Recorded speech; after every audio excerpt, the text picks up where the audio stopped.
Hello everybody, Imminent Storm here, and welcome back to Hearts of Iron 4. And what I wanted to do right here is just kind of do a quick epilogue episode here, because I'm going to keep it short, for the Imperial Japan series that we just completed. We won the war last episode, we defeated the Comintern, and ended what I guess you could say was actually World War III, since, well, the Axis was defeated early in 1942, and basically ended that war, and there was a large period of peace before we ended up at war with the Allies. So, what I just wanted to kind of do here is kind of give some thoughts about the game now that we've completed it, and this is the first complete game that I have actually played since the game released. I've played some other games, but never really actually finished any of them. Just kind of messing around with it, because I figured that this was going to be the one I was going to take to the end first. So, I pretty well enjoyed the game. I think that the game is a pretty solid foundation upon which Paradox can continue to build over the next several years, which they will absolutely certainly be doing in the form of DLCs and expansions and things like that. So, looking forward to what they come up with. Now, there are a few things certainly that I'm hoping they'll see improved. The AI needs some work. The national focuses need a little bit of work. And those two kind of go together because, like, one of the big problems that we had for a large section of the game is the fact that the Soviet Union took a national focus that gave them a war goal against me, and they, well, were trying to, declare war on me for a large section of the game, even though they were currently in the middle of a war with the Allies. And that's not exactly a smart thing to do. You go, declare war on two major factions simultaneously. The Germans would do that. The German Reich would do that. That's what they actually did.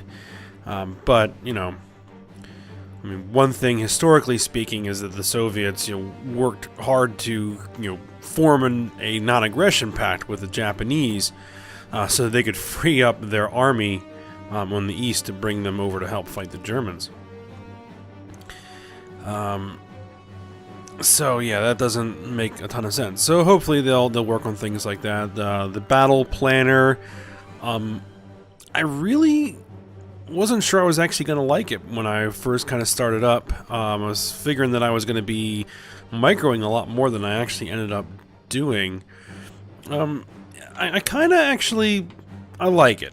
I kind of like what the concept is that you're more the commander-in-chief. You're giving orders to your generals, and it's up to your generals to actually, achieve the objectives you specify for them. It does need a little bit more options. There need to be a bit more tools in here for some additional control. Like, I'd like to be able to specify areas you don't want an army to move units into, so you can kind of create narrower fronts and that kind of stuff, so that you can do kind of more focused assaults than just kind of the broad attacks that you that is kind of good at doing right now. So things like that. But yeah, I'm kind of, it's not perfect by any means, but I'm kind of happy with where it's at. And of course, there's always mods, and we've installed a few mods, and all subsequent series is going to be heavily modded. Speaking of subsequent series, there have been some calls for me to do a Stellaris campaign, kind of based on this, and I was kind of mentioning it a little bit. Is that I consider that this is the beginning of the formation of a United Earth Alliance, that you could potentially create a Stellaris faction around.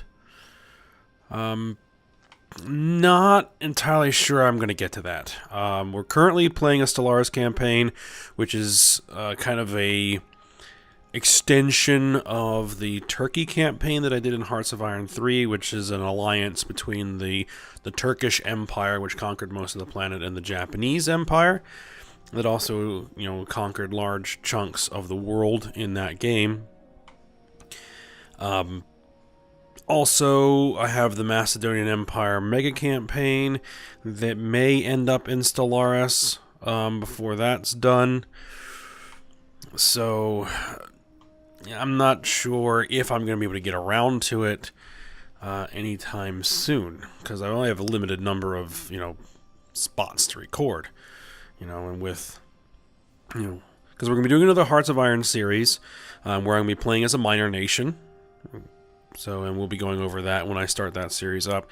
I've got Macedonian Empire mega campaign, I've got the current Stellaris campaign, and I've got my Crusader Kings 2 campaign. So that's nowhere even close to being done. So I don't know if I have the space to do anything, at least not immediately anyway. So